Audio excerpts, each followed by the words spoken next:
Good morning, everyone, and welcome to the inaugural Australian Renewable Fuels Week. We're delighted to have you all here. The event is actually a sellout, incredible. So we have over 400 people over the next 2 days attending the event, which is incredible. I would firstly just like to start by respectfully acknowledging the Turrbal and Jagera peoples, the traditional owners and custodians of the land on which we're on, and their elders past, present and emerging. I would also like to give a special thank you and welcome to the sponsors of Australian Renewable Fuels Week.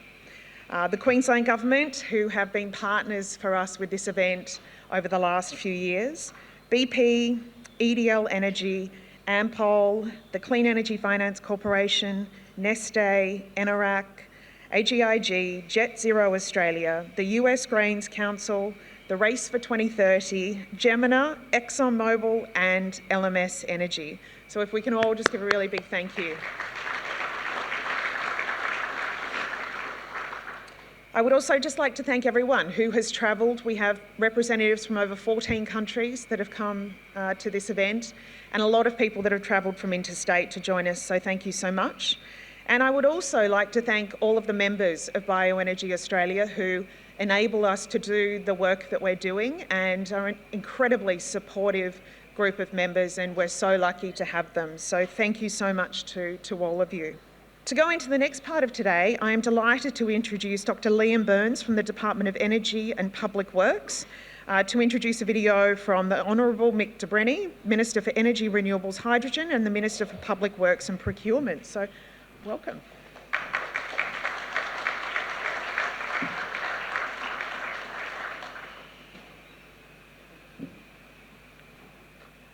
Thanks, everyone. Well, it's very bright up here. It's very impressive. I just want to say quickly, it's really great to have everyone again here.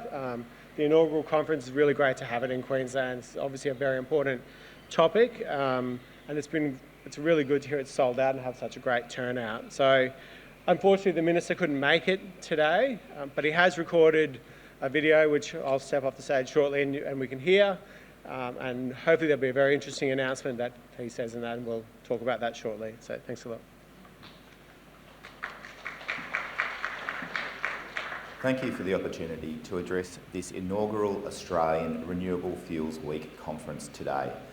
We're gathered on the lands of the Jagera and Turrbal people whose elders past, present and emerging I pay my respect to. You know, it's never been a more exciting, challenging and opportune time to be working in the energy sector. Not since the Industrial Revolution have we sat at the precipice of such a monumental transformation of our global economy. A transformation that promises abundant access to clean energy, thousands of highly skilled, secure jobs, and safeguarding a healthy climate for generations to come. This is an opportunity we're not just matching with promises and ambition, but with a real plan for Queensland's future. The Queensland Energy and Jobs Plan is all about a future of cheaper, cleaner, and more secure energy for Queenslanders, unlocking new opportunities, powering good jobs in new regional industries. It's an achievable plan too, that would deliver more jobs in more industries, affordable power, lower emissions and stronger economic growth. By 2032, it means 70% of Queensland's energy supply will be renewable, taking real action on climate change and taking it now. To get there, Queensland will become home to the world's largest pumped hydro power station, larger than the Snowy Hydro at Pioneer Burdekin, as well as the first to be built at Barumba.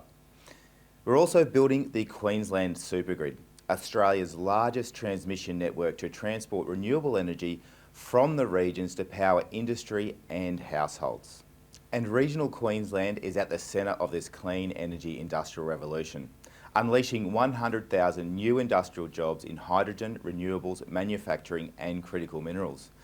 Importantly, around 95% of this $62 billion energy and jobs plan will be invested in regional Queensland.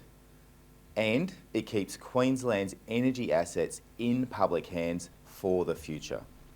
From the clean waters of our pumped hydroelectric dams to our growing number of wind farms, to the solar projects energising our regions, the Queensland Energy and Jobs Plan will deliver our new supergrid, building the infrastructure, technology and battery storage needed to support new industries and good jobs and power everything we do, helping us deliver clean, reliable, affordable energy now and for generations to come.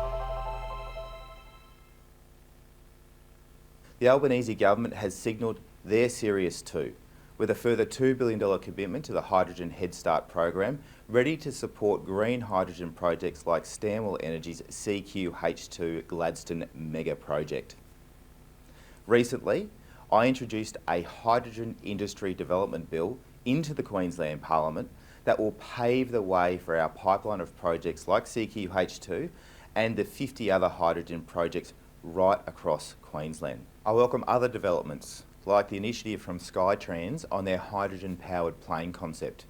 And I look forward to seeing the hydrogen-powered buses, ferries, coaches and trucks like Hyzon Motors, refuse collection truck developed with Superior Pack up in Bundaberg. And soon I will join BP and BOC at Queensland's first hydrogen refueler at a public service station to fill up one of our fleet of hydrogen passenger vehicles with emissions-free Queensland green hydrogen. This is all made possible by our government's investment as an offtake partner. Queensland is perfectly positioned, as you know, to be a clean energy superpower because we have both the sunshine and all of the other feedstocks.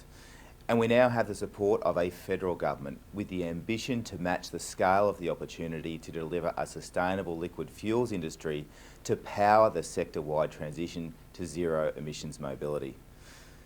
I genuinely hope the information, the conversations, the networks you share today inspire you to create the change you want to see in our world. And on behalf of the Queensland Government and all Queenslanders, I thank you again for the opportunity to share my thoughts with you today. So thanks for that. I think one thing that I'm also keen just for everyone here to know is that today we're releasing a consultation paper on sustainable liquid fuels. So it's really important for us. It's an action under the energy plan, which the Minister referred to. We've got these little postcards at the Queensland Government desk. So please come and grab it, use your QR code and then scan it up, and we'll look forward to your feedback. And I think from our perspective, it's really important that we get a really diverse feedback from the really diverse stakeholders across here. And we're really keen to take that on as we develop the draft strategy and come out and consult with that down the track. So thanks a lot.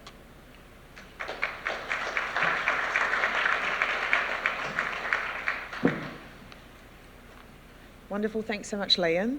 I am now absolutely delighted to introduce Terri Butler to join us on stage. Terri has recently taken on the role of Chair for our Sustainable Aviation Fuels Alliance of Australia and New Zealand. We are delighted to be working with Terri and love to give you a few minutes to say a few things. Thank you. Well, thanks, Shahana. And thanks everyone for being here on this beautiful Brisbane day. For those of you who aren't from Brisbane, it's always like this, so come on over. It's just beautiful.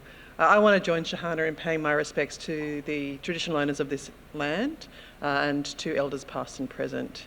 And I wanted to also join her in saying thank you to all of you for being here today, and particularly to all of our sponsors. It's been terrific. I've been able to get around to some of the stalls already and hear what you're doing and what your interests are. And I've got to say it's been particularly nice to have a look at what the Queensland Government is doing. Really Australia's leading jurisdiction in my view, I'm biased, when it comes to making sure that there is a focus on renewable fuels.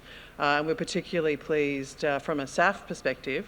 At my very first ever meeting of SAFANs, which was in February this year at the Avalon Air Show, the Queensland Government was so committed that they sent the Deputy Premier to represent Queensland to talk about the opportunities for SAF here in Queensland. So congratulations on all the work you've been doing. And of course, we've seen the Energy and Jobs Plan presentation from the Minister just now via video. It's really good to see the amount of activity that's happening in relation to clean energy and jobs in this state. So well done to Queensland. And of course, it's great to see the federal government starting to really focus on what it can do in relation to clean energy, particularly Recently, we've seen that real commitment in respect of aviation, which of course is my specific interest as the SAF chair. We've seen the beginning of consultation in respect of the establishment of the Jet Council, a council based on the Jet Zero Council in the UK or the Canadian version, where we're really going to see commitment from government in relation to looking at the future of aviation. We've seen the aviation white paper consultation included within it a focus on sustainability, and of course the government set up within the infrastructure department a climate change task force to work across the infrastructure department. So good signals from governments and of course other states working hard as well. I know BP, obviously a major sponsor today, is talking to the Western Australian government in relation to the Kwinana project, and I really want to say to BP, well done. It's a great looking project, and I absolutely hear the views about the importance of building domestic demand in order to enable these sorts of projects to get through in the future. We do know, I think, that if you have a look at the SAFAN's submissions or Bioenergy Australia's submissions to government, we are well aware that there's an importance in creating domestic demand. And we really, as the Minister has said, as Shahana would say, we really are on the doorstep. We're on that kind of precipice. We've got an opportunity right now for Australia to get in at the ground floor, to not just start becoming a user of biofuels, including SAF, but also to have a domestic biofuels sector, a manufacturing sector. And we can only do that if the settings are right and if the incentives are right. And that's, of course, it goes to so many different issues, but they are important, and we need our governments to really listen to what the biofuels sector is saying to get those settings right so that we can have both domestic demand and a domestic manufacturing sector, as well as making sure that we are using these opportunities to decarbonise. And of course, from a SAF perspective, we know that decarbonising aviation is a really big challenge. It is a big challenge. The aviation sector has a target of net zero by 2050, of course, and we've already seen some really terrific initiatives across the aviation sector towards that goal. And it's going to take multiple solutions. Of course, electrification and hydrogen will have a role to play. But right now, what's scalable, what technology exists, is SAF. I was just talking actually to Matt last week at the aviation sector conference about the importance of making sure that we are looking at SAF right now because it has the international certification. It's a drop-in fuel up to 50%. It can be used as a drop-in fuel on existing infrastructure. What we really need is to make sure that that uptake is there. So SAF is going to be really the biggest contributor to getting to net zero by 2050 in aviation. But again, there's a lot of impediments we need to make sure that they're overcome through appropriate approaches to policy settings, creating domestic demand, and making sure that questions around what feedstocks are available can be answered. From that angle, I have to say that one of the great things that has been happening from, as a new chair of the SAFANs, from my perspective, is to see the really sterling quality advocacy work that has been happening under the lead of Shahana by Bioenergy Australia in relation to creating those settings that we need. You will have looked at our budget submission this year, which talked about, for example, getting Defence to have a SAF target in its aviation, or looking at the way that the Netherlands have got an opt-in process for consumer-led SAF use and applying that to our public service here. And that advocacy is happening because of the hard work of Shahana and because of the SAFAN's members. And I particularly want to pay tribute in talking about the SAFAN's, the Sustainable Aviation Fuel Alliance of Australia and New Zealand, I should say. I really want to pay tribute to our former chair. Heidi is here. I saw her come in. Here she is in the front. Heidi, everyone, Hauf. Let's give her a round of applause. She's an absolutely spectacular leader in this space. And between Heidi and Shahana and the really terrific team at Bioenergy Australia, we have been so fortunate to have such effective advocacy. You saw it with the level of buy-in from both the Queensland Government, but also the Federal Minister for Aviation and Infrastructure, Catherine King, at the meeting in February. You've seen it across the level of industry participation. SAFANS is a terrific organisation under the auspices of Bioenergy Australia. It's a real pleasure to be involved with it. Thank you for allowing me to be part of this conference today. Keep going. Now's the time. If we can get it done, it's going to open up so much opportunity for decarbonisation, for economic growth, for jobs right here in Australia. We can do it. Let's keep the pressure on. Thanks, everyone.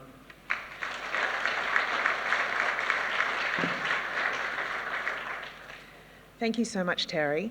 I am now delighted to introduce Paul Auge, who is the VP of Strategy and Business Development for BP.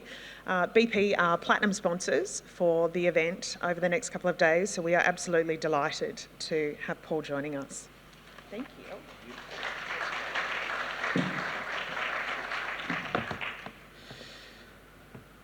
Good morning, everyone, and welcome to Australia Renewable Fuels Week. It's great to be here. I'm from Melbourne, so usually the weather is not exactly like this, not even close, so it's really, really nice to be here today. Thanks, Shahana, for acknowledging the traditional owners of this land, and BP and myself, I also want to take the time to pay my respects to the traditional owners of this land, elder past, present, and emerging. It's fantastic to be here today. I would also like to thank Terri and Shahana for bringing us together today at this really, really critical time for the industry. And as you said, Terri, we can get it done, and we need to keep the pressure on to get biofuels going in Australia. Today, I would like to have the opportunity to share some thoughts about where we are, more importantly, where we should be heading. That destination is clear, is to be net zero, and it applies equally to Australia as it does to BP. The world's carbon budget is finite, and customers, governments, financiers, and businesses are changing the pattern of consumption in acknowledgement of this fact. For BP, we're now 2.5 years into our strategy that announced our net zero ambition to 2050, along with clearly defined and measurable interim aims related to emission reduction, investment in renewables, and commitment to advocate to a net zero world. We're building the system of tomorrow while continuing to invest in the energy system of today, with a focus on decarbonisation, reliability, and affordability. I don't think I need to remind you that global events in recent years have shown the importance of getting the balance right. One of BP's building blocks for the energy system of the near future is biofuels. Biofuels are one of BP's energy transition growth engines, with renewable power, EV charging, hydrogen, and retail convenience. And I'm pleased to say that BP is all in Australia with our 5 transition growth engines here in Australia. At BP, we see Australia's enormous potential not just to participate in a net zero world, but to play its strengths and be globally competitive. The bottom line is that we have a great opportunity in front of us. And why are we so confident about this? Because we spend time understanding growth trajectories in the global energy mix and the fundamentals that drive the energy transition. Firstly, let's talk about the growth trajectory. Early this year, BP's Energy Outlook publication outlined 3 scenarios that span a wide range of possible outcomes for the global energy system for the coming 30 years. 2 of the 3 scenarios point to the production of biofuels roughly tripling, with most of these fuels being used in the aviation sector. By 2050, bio-derived sustainable aviation fuel will account for over 45% of demand. Most of the growth will come from the US and Europe, supported by increasing incentives and mandates that are in place today and, as we know, will grow in the future. It is an astonishing trajectory and one that Australia will not and should not be immune from. And this brings me to my second point. The fundamentals are in place here in Australia. We have the sunshine, the soil, and the skills for the entire renewable sector to work in Australia, but we need more action and more urgency. Investment decisions are being made now, today. And if we have to wait 2 years, by that time Australia will have been bypassed by the rest of the world. But to take advantage of Australia's position, we need clarity around policy for biofuels, because Australia is already a long way away for the rest of the world, especially Europe and the US.